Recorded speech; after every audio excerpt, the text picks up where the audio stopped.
Ex-defense chief kay Marcos Jr. sa isyu na pagkikipagkasundo sa mga Duterte, itigil ang pagkukunwari. Alamin natin yan kay Kamar Almar Porzuelo.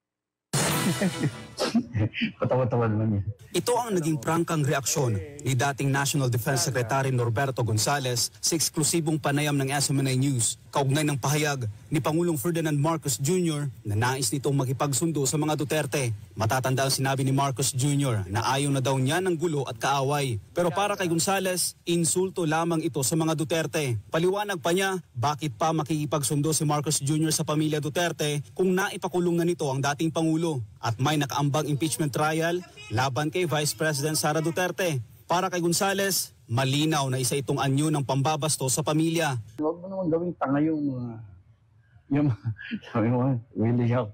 Pagkatapos mong ipa-arrest yung tatay o i-impeach mo pa. Tapos sabi, hindi, kasundo na lang tayo. Mahirap yan. Ika nga, inaapi mo na, huwag mo nang insultuhin pa. Kasi lalo lang magagalit yan. Dahil dito, payo ni Gonzales kay Pangulong Marcos Jr., itigil na ang pagkukunwari at huwag nang magbalat kayo at kunwari naghahangad ito ng pagkakaibigan. Lalo na kung ang kilos naman niya ay malinaw na salungat sa kanyang pinagsasabi. Kung may gagawin siya, tuloy niya na. Huwag yung kunyari, friendly siya. Dapat kung may gusto siya, may binabalak siya na para ibagsak yung kalaban niya, linawin niya at ituloy niya. Wala pang opisyal na pahayag mula sa kampo ng mga Duterte, kaugnay sa panibagong pahayag ni Marcos Jr.